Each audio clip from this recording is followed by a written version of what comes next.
சென்னையில் ஆம்ஸ்ட்ராங் கொலை வழக்கில் கைது செய்யப்பட்ட ரவுடி திருவேங்கடம் போலீஸ் என்கவுண்டரில் சுட்டுக் கொலை செய்யப்பட்டுள்ளார். ஆட்டோ டிரைவர் போல ஆம்ஸ்ட்ராங்கை நோட்டமிட்டவர் போலீஸ் காவலில் சுட்டுக் கொல்லப்பட்டது எப்படி?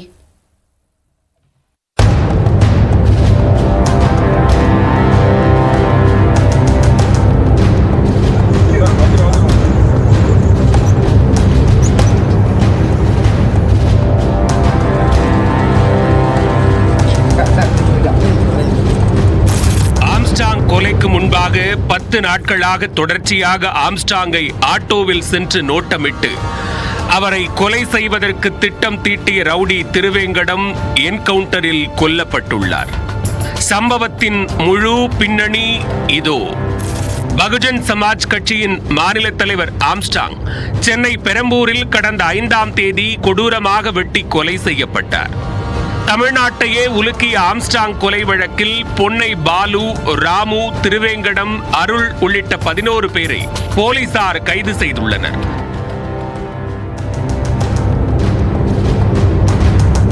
கைது செய்யப்பட்ட 11 பேரையும் 5 நாட்கள் காவலில் எடுத்துள்ள காவல்துறையினர் பரங்கிமலையில் உள்ள இணை ஆணையர் அலுவலகத்தில் வைத்து தனித்தனியாக விசாரணை நடத்தி வருகின்றனர். காவலில் எடுக்கப்பட்ட ரவுடி திருவேங்கடத்தை ஞாயிறு அன்று காலை 5:30 மணி அளவில் விசாரணைக்காக சென்னை மாதவரம் ஏரிக்கரை அருகே அழைத்துச் சென்றுள்ளனர். ஆம்ஸ்ட்ராங் கொலைக்கு பயன்படுத்திய ஆயுதங்களை மாதவரம் ஏரிக்கரையில் பதுக்கி வைத்திருப்பதாக திருவேங்கடம் கூறியதன் பேரில் அவரை அங்கு போலீசார் அழைத்துச் சென்றுள்ளனர். மாதவரம் ஏரிக்கரை அருகே வெஜிடேரியன் வில்லேஜ் 2வது தெருவில் ஒரு கொட்டகையில் ஆயுதங்களை மறைத்து வைத்திருந்ததாக கூறப்படுகிறது. அந்த இடத்திற்கு சென்றதும் போலீசாரை தாக்கிய திருவேங்கடம் அந்த இடத்தில் பதுக்கி வைத்திருந்த துப்பாக்கியை எடுத்து போலீசாரை சுடுவதற்கு முயற்சி செய்ததாக கூறப்படுகிறது. இதனையடுத்து தற்காப்புக்காக போலீசார் திருவேங்கடம் மீது துப்பாக்கிச் சூடு நடத்தியதில் அவர் உயிரிழந்து விட்டதாக காவல்துறையினர் தெரிவித்துள்ளனர். ஆம்ஸ்ட்ராங் கொலை வழக்கில் கைது செய்யப்பட்ட 11 பேரில் ரவுடி திருவேங்கடம் 4வது குற்றவாளியாக சேர்க்கப்பட்டிருந்தார்.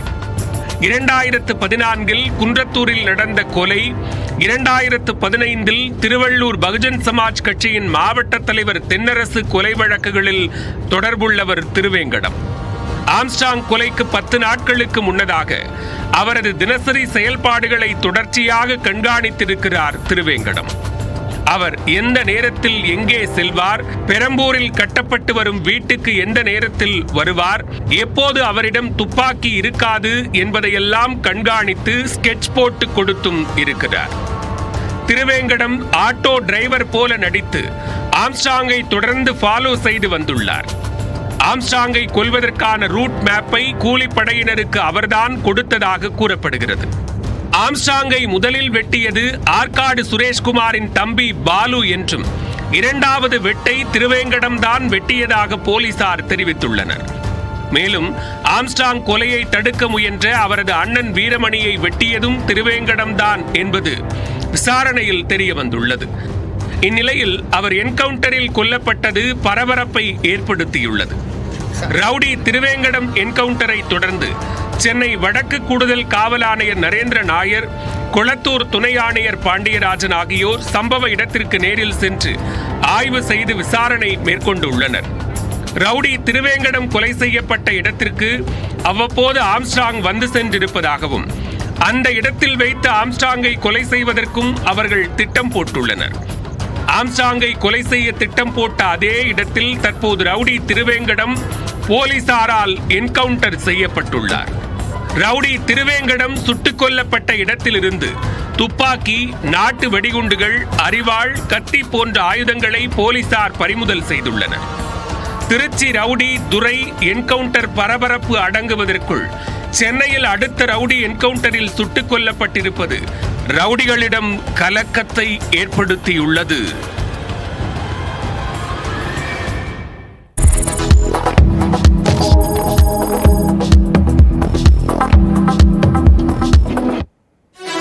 தமிழ்நாடு மற்றும் புதுச்சேரியில் உள்ள 40 மாவட்டங்களிலும் நிகழ்ந்த முக்கிய நிகழ்வுகளை இந்த 1 மணி நேரத்தில் பார்க்க இருக்கிறோம்.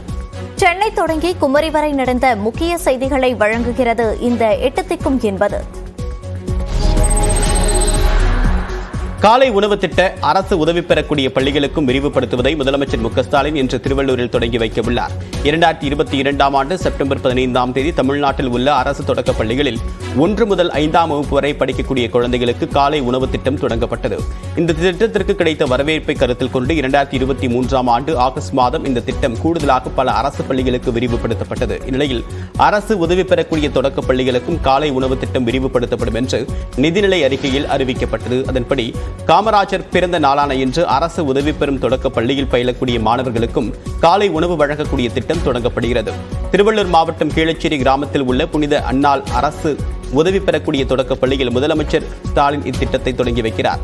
இத்திட்டத்தின் மூலமாக 3995 அரசு உதவி பெறக்கூடிய தொடக்க பள்ளிகளில் பயிலக்கூடிய 2,23,536 குழந்தைகள் பயன்பெறுவார்கள் என்று தமிழ்நாடு அரசு தெரிவித்துள்ளது. விடுமுறை முடிந்து ஏராளமானோர் தென் மாவட்டங்களில் இருந்து சென்னை திரும்பியதால் செங்கல்பட்டு மாவட்டம் பரனூர் சுங்கச்சாவடியில் வாகனங்கள் அணிவகுத்தன. தொடர் விடுமுறை காரணமாக சென்னையிலிருந்து ஏராளமானோர் தங்களது சொந்த ஊர்களுக்கு சென்றனர். இந்த நிலையில் விடுமுறை முடிந்து பலர் ஒரே நேரத்தில் சென்னை திரும்பியதால் செங்கல்பட்டு பரனூர் சுங்கச்சாவடியில் அதிக அளவில் கார்கள் அணிவகுத்தன. 30 நிமிடங்கள் வரை சுங்கச்சாவடியில் காத்திருக்கும் நிலை ஏற்பட்டது. இதனால் 3 கிலோமீட்டர் தூரம் வரை வாகனங்கள் அணிவகுத்து நின்றன.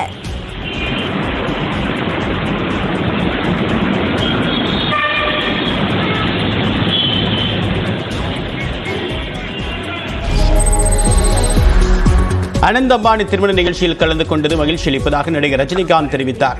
மும்பையில் நடைபெற்ற திருமண நிகழ்ச்சியில் பங்கேற்ற ரஜினி சென்னை திரும்பிய நிலையில் விமான நிலையத்தில் செய்தியாளர்களை சந்தித்தார். அப்போது பேசிய அவர் கமல் நடித்துள்ள இந்தியன் 2 படத்தை இன்று பார்க்க உள்ளதாக குறிப்பிட்டார். தமிழகத்தின் சட்ட ஒழுங்கு மற்றும் என்கவுண்டர் குறித்த கேள்விக்கு நோ கமெண்ட்ஸ் என்று கூறிவிட்டு சென்று விட்டார். அம்பானி வீட்டு கல்யாணத்துல கலந்துக்கிட்டீங்க. அங்க உங்களுடைய மகிழ்ச்சி நல்லா பார்க்க முடிஞ்சது. நீங்க எப்படி இருந்தீங்க சார்? அந்த மாதிரியான ஃபீல் எப்படி இருந்துச்சு சார்? முன்னாடி கொஞ்சம் சார். இல்ல அது கடைசி கல்யாணம். ஸோ ரொம்ப கிராண்டா பண்ணாங்க. ரொம்ப மகிழ்ச்சியா, ரொம்ப சந்தோஷம். காவிரி ஆற்றில் 4 மாதங்களுக்கு பிறகு தண்ணீர் வரத்து அதிகரித்துள்ள நிலையில் ஞாயிற்றுக்கிழமை விடுமுறையை கொண்டாட ஏராளமான சுற்றுலா பயணிகள் ஒகேனக்கலில் குவிந்துள்ளனர். காவிரி ஆற்றில் வினாடிக்கு 7000 கன அடி தண்ணீர் வந்து கொண்டிருக்கும் நிலையில் ஒகேனக்கல் பிரதான அருவி, மெயின் அருவி, சினி அருவி, ஐந்தருவியில் தண்ணீர் ஆர்ப்பரித்து கொட்டுகிறது. இந்த நிலையில் ஒகேனக்கலுக்கு குடும்பமாக வந்த சுற்றுலா பயணிகள் காவிரியின் அழகை பரிசலில் சென்று ரசித்ததுடன் அருவியில் உற்சாகமாக குளித்து மகிழ்ந்தனர். சுற்றுலா பயணிகளின் வருகையால் மீன் வியாபாரிகளும் மசாஜ் தொழிலாளர்களும் மகிழ்ச்சியடைந்தனர்.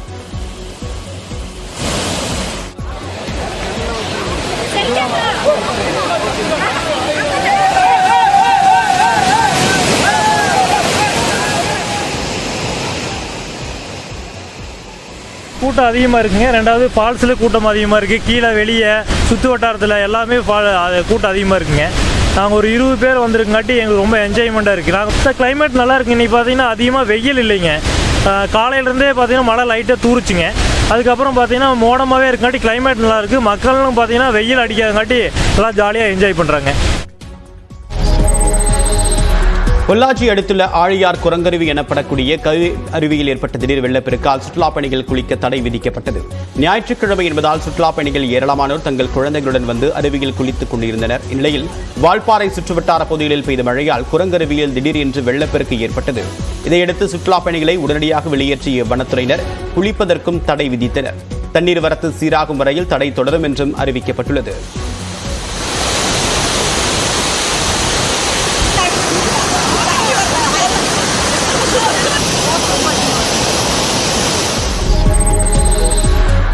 வார விடுமுறையொட்டி சுற்றுலா தலங்களில் சுற்றுலா பயணிகள் கூட்டம் அலைமோதியது. தென்காசி மாவட்டம் குற்றாலத்தில் புலியருவி, சிற்றருவி, பழைய குற்றாலம் என அனைத்து அருவிகளிலும் நீர்வரத்து சீராக உள்ள நிலையில் சுற்றுலா பயணிகள் அருவியில் ஆனந்தமாய் குளித்து மகிழ்ந்தனர்.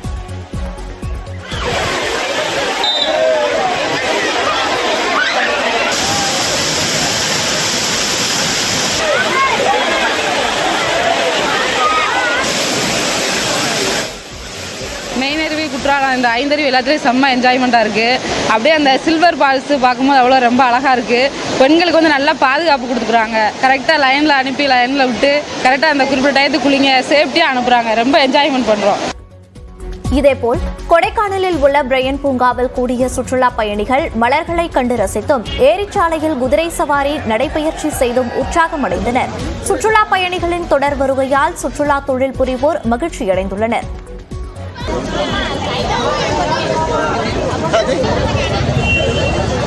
சரியான மிஸ்டா இருந்துச்சு. எங்கிட்டு பார்த்தாலுமே மிஸ்டை வந்து கையில தொட்டு பார்க்குற மாதிரி நம்ம மேல நல்லா அலசி போற மாதிரி இருந்துச்சு. அது ரொம்ப கிரீனிஸாவும் ரொம்ப சில்லிஸாவும் இருந்துச்சு.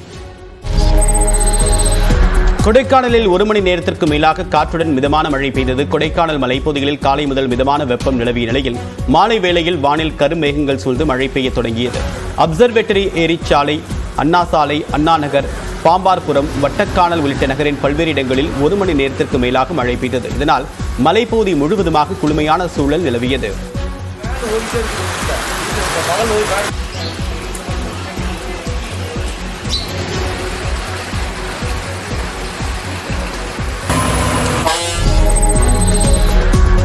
நீலகிரி மாவட்டம் கூடலூர் அருகே வனத்துறையினரின் வாகனத்தை யானை ஒன்று ஆக்ரோஷமாக தாக்கிய பரபரப்பு காட்சி வெளியாகியுள்ளது. ஓவேலி எல்லமலை பகுதியில் யானைகள் நடமாட்டத்தை கண்காணிக்க வனத்துறையினர் வாகனத்தில் சென்றனர்.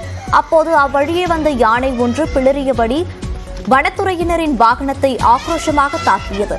சிறிது நேரத்தில் அந்த யானை வனப்பகுதிக்குள் சென்றதால் வனத்துறையினர் நூலிழையில் உயிர் தப்பினர்.